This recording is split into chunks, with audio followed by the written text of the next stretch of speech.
She heard the laughter before she saw the faces. It started as a low ripple, like a tide of voices rolling over the sand-macking, eager, hungry for a target. The words came sharp and bright, aimed at her like thrown stones. Mixed race, they sneered, as if that label was a wound they could reopen whenever they wanted. She stood still, shoulders tense, pretending not to feel the sting, but inside her heart was a storm. She had always known the world would try to define her in one word.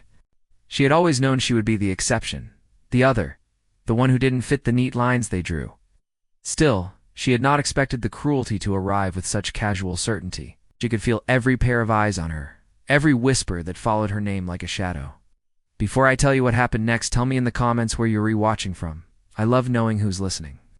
By dawn, the same people who laughed were silent. Not because they had learned anything, not because they had grown. Silence came for a different reason. It came because something had changed the rules of the day, and no one knew how to speak around it. She was Lieutenant Aiko Reyes, a woman whose life had been stitched together from two worlds that never quite met. Her father had been American, her mother Japanese. She carried both cultures in her bones, and in the military, that meant she was constantly proving she belonged. On that morning, the sun rose with a pale, indifferent light, spilling through the dusty air like spilled milk. The base camp was a maze of metal and sand, with tents flapping in the wind like tired flags. The smell of coffee and sweat mixed with the distant metallic temps of ammunition. Aiko's hands trembled slightly as she adjusted her gear. She didn't want anyone to see. She didn't want anyone to know she was afraid. But fear was not her only companion. There was also a quiet determination that had been growing in her 4 years, ever since she was a child, and learned that the world would not hand her a place. She had learned to take it. Her unit was assigned to a mission in a hostile region, where the lines between friend and enemy blurred under the heat. Intelligence had reported a small group of civilians trapped in a remote village, surrounded by insurgents.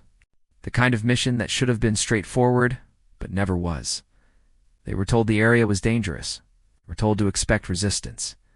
They were told the worst. Still, Aiko could not shake the feeling that something about the mission was off. The way the officers spoke around her, the way they looked at her as if she was an anomaly, someone they didn't trust to make decisions. It wasn't just her race they mocked, it was her very presence.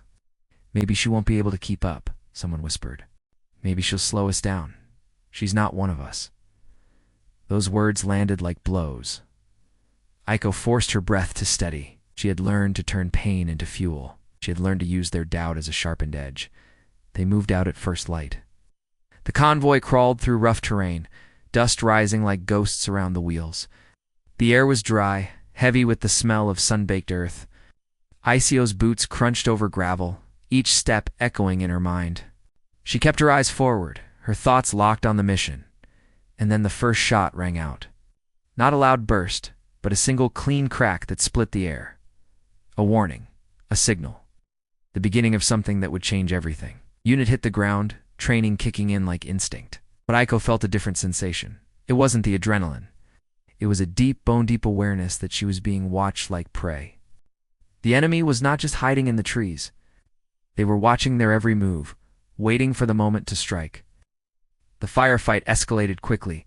Bullets stitched the air with sound.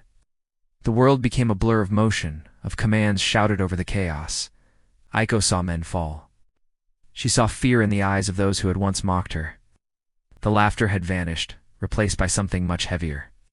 She moved with purpose, not because she was fearless, but because she was tired of being underestimated. She saw a small group of civilians in the distance, huddled behind a collapsed wall, faces pale with terror. Children clutched their mothers' eyes wide, mouths open in silent prayer. Aiko's mind raced. If they didn't reach them, they would die.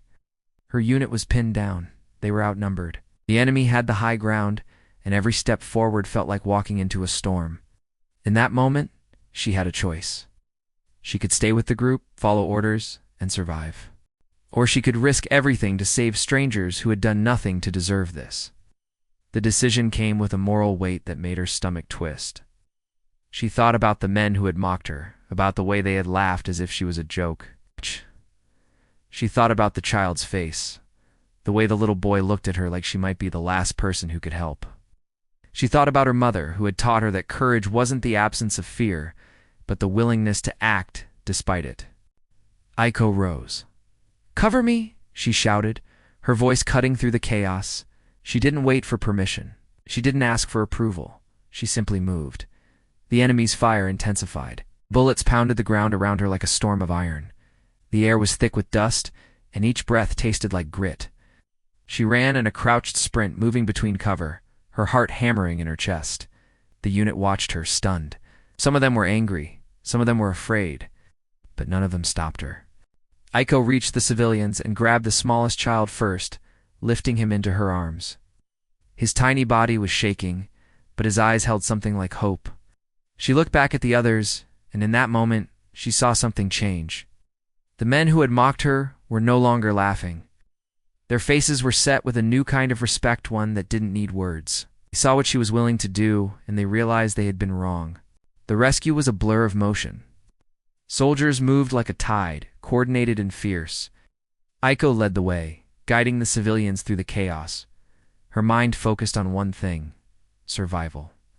They reached the extraction point just as the sun climbed higher, the heat turning the air into a shimmering haze. The helicopter's blades sliced the sky, and the sound was a roaring promise of escape. As they lifted off, Aiko looked down at the battlefield. The men who had mocked her were still there, still fighting, but now their faces held something different. A kind of silence that wasn't emptiness. It was understanding. She thought she'd never be seen as anything more than a label. She was wrong. When they returned to base, the atmosphere had shifted. The laughter was gone. In its place was a quiet respect that could not be denied. The same people who had mocked her now looked at her with a mixture of awe and shame. Aiko didn't celebrate. She didn't need to. She simply stood there, breathing, letting the moment settle into her bones. Because in the end, the truth was simple. They had tried to erase her with words, but she had erased their doubt with action. And that was the moment she understood something that would stay with her forever. Because courage isn't about fitting in. It's about standing out when it matters most. Because kindness doesn't vanish. It waits, and it finds its way back. If this story moved you, tell me in the comments what part hit you the hardest. And if you want more stories like this, subscribe and join the Whispered Words family, because every voice deserves to be heard.